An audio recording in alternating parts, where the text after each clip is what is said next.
A new study published in the Canadian Medical Association Journal looks into what led to some hospitalized COVID-19 patients being readmitted within a month of their discharge. Co-author Dr. Finlay McAllister of the University of Alberta says returning patients tend to be male, older, and have multiple comorbidities and previous hospital visits and admissions. He says a scoring system used by hospitals to predict readmission was more accurate when it included a patient's sex and socioeconomic background. Well, joining us now to give us more insight into the study is Dr. Abhishek Raut, Medical Director at Appletree Medical Group. Dr. Raut, welcome back to Forum Daily. Pleasure to be here. So tell us a little bit more about this study and how it was conducted.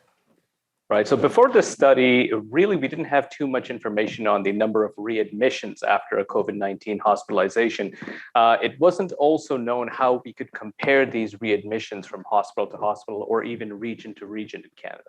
So the researchers basically were looking to determine that frequency and predictors of death or unplanned readmission after a COVID-19 hospital discharge. So the research was published at the CMAJ. It looked at about 46,000 adults hospitalized for COVID-19 in both Alberta and Ontario during the first part of the pandemic. About 18%, which is 8,500 patients, tragically died in hospital between January 2020 and October 2021, which was higher than the norm for other respiratory tract infections. Among those who were sent home, about 9%, or 2,800 patients, returned to hospital within 30 days of leaving, while 2% unfortunately died. And these deaths include patients who returned to hospital. Now, I understand age being a factor in readmissions in hospitals, but the study highlighted gender also being a factor. So can you tell us a little bit more about what role gender and age played in this study? That's right. So people who died or were readmitted were older and had a higher Charlson comorbidity burden, and were more likely to be male and more likely to be given discharge home with home care or to a long-term care facility. So what that means is the Charlson comorbidity burden is basically a list of conditions that we know can cause significant burden to the patient. These conditions include HIV, cancer, diabetes, liver disease, stroke, dementia, and congestive heart failure. We know very well with these burdens, there is an age relation to them, but also a gender relation to them. So no surprise that what we were seeing were older people and people who were male.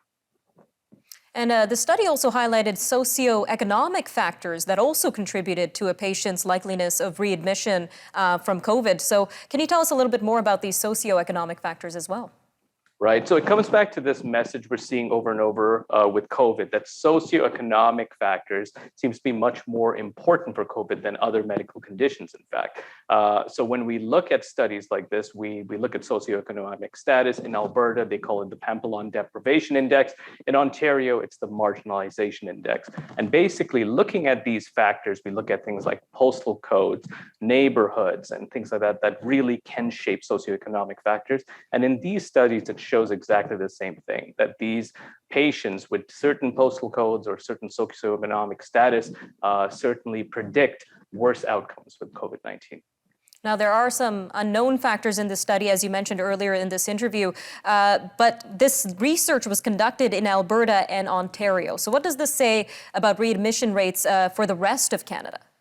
Right. So the combined rate of readmission or death was similar, 9.9% in Alberta and 10.6% in Ontario.